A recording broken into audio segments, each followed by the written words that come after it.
जय श्री राम सभी देशवासियों को और विशेष करके अपने हिंदू रिचुअल्स चैनल परिवार के सभी भाइयों और बहनों को अपने भारतीय नव संवत्सर नव वर्ष की हिंदू नव वर्ष की बहुत बहुत शुभकामनाएं। मैया जी की कृपा से, राम जी की कृपा से सभी का जीवन आनंदमय हो, हमारे देश की उन्नति हो, हर घर में जो है खुशहाली छा जाए। अब आप बात करते हैं कि हम जो नवरात्रि का व्रत रखे हैं, माता जी की सुबह पूजा हो गया, घट स्थापना हो गया, अखंड ज्योति जल गई, अब हमें क्या करना चाहिए। हालांकि इसके विषय में हमने पहले ही वीडियो बना के डाल रखा है, शायद वीडियो नीचे गया होगा, कई भाई बहन अभी नए जुड़े हैं तो इसके लिए मुझे लगा कि दोबारा बताना आवश्यक है।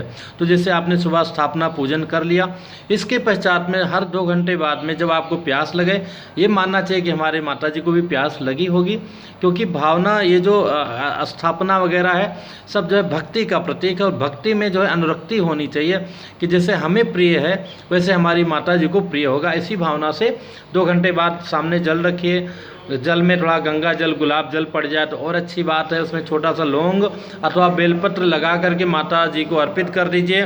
फिर उनका एक साफ रुमाल रखिए, उसको धो के निचोड़ के बढ़िया ऐसे दूर से ही माता जी को मुंह पोंछने की भावना से बगल में रख दीजिए। फिर वो जल लेकर ग्रहण कर लीजिए, बच्चों को पिला दीजिए, स्वयं पी लीजिए। इसके पश्चात में दोपहर में कुछ फलाहार वगैरह लेते हैं तो उसका भोग लगाइए। संध्या वेला में 4 बजे बढ़िया फल वगैरह साफ करके पुनः भोग लगाइए, फिर वो प्रसाद वगैरह बांट दीजिए। ऐसा नहीं, जितनी आपकी कैपेसिटी हो, अगर भगवान ने खूब दिया है तो 5 प्रकार का 7 प्रकार का फल खिलाइए, रोज़ अलग अलग फल खिलाइए, जूस पिलाइए, नारियल का जल पिलाइए माता जी को। हालांकि उसका प्रसाद तो हम सबको ही वापस मिलना है, जो बोएंगे वही हमें मिलेगा, लेकिन यहाँ प्रत्यक्ष भी मिलना है, तो इसलिए हमें अच्छी भावना से रखनी चाहिए। और उसके बाद में संध्या वेला में चाय वगैरह भी पिला सकते हैं अगर आप ग्रहण करते हैं तो।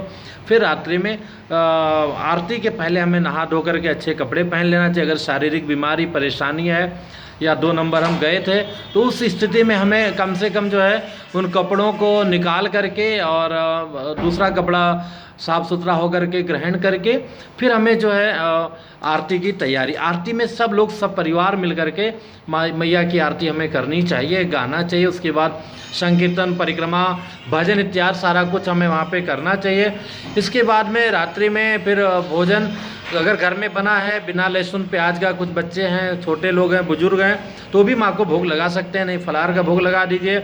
उसके पश्चात में फिर रोज सुबह का चढ़ा हुआ फूल हार है, जैसे हम अपना श्रृंगार उतार करके सोते हैं, ऐसे फूल इत्यादि बेलपत्र, एक केवल बेलपत्र माता जी के पास छोड़ करके बाकी का फूल वगैरह निकाल करके बर्तन वगैरह साफ करके अगले दिन पुनः रात्रि में माँ को शायद प्यास लगे, इस भावना से एक लोटा में गिलास में जल भर के ढक के और एक कटोरी में ड्राई फ्रूट अथवा मिश्री जो भी भगवान ने आपको दिया अथवा गुड़ ही ढक के रख देना चाहिए कि हो सकता है माँ रात्रि में ग्रहण करें।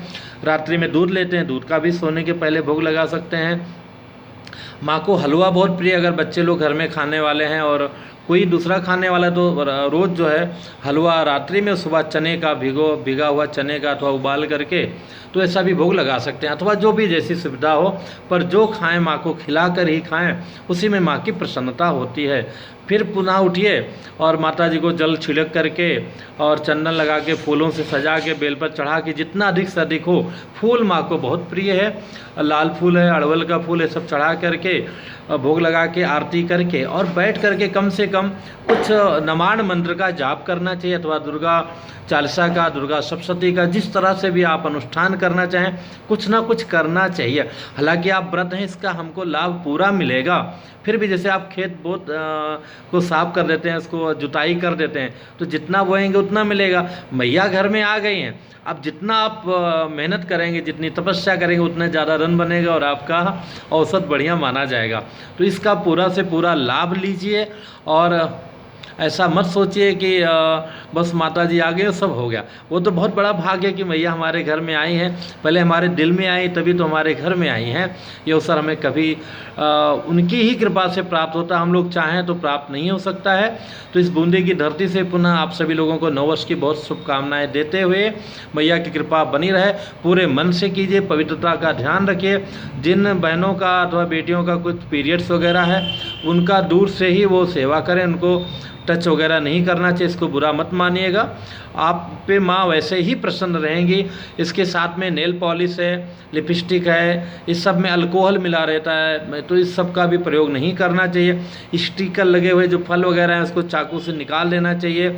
हम फलाहार भी ले रहे हैं तो स्टिकर वगैरह उसको दूर से ऐसा काट करके फिर उन फलों का सेवन करना चाहिए।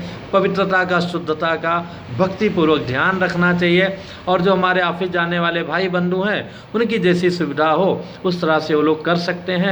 स्थापना किया है, दिया जला है तो अच्छी बात है। नहीं, जैसे भी हमने बार बार और कई वीडियो में निवेदन किया है, इससे संबंधित कुछ और भी प्रश्न हो आप पूछिएगा, मैं बताने का पूरा प्रयास करूंगा। व्यक्तिगत प्रश्नों के लिए इंस्टाग्राम पर भी आप वहां पर मैसेज जो बहुत अत्यावश्यक है कर सकते हैं। फिर मिलेंगे माता जी की एक नई जानकारी के साथ में इस बूंदी की पावन धरती से।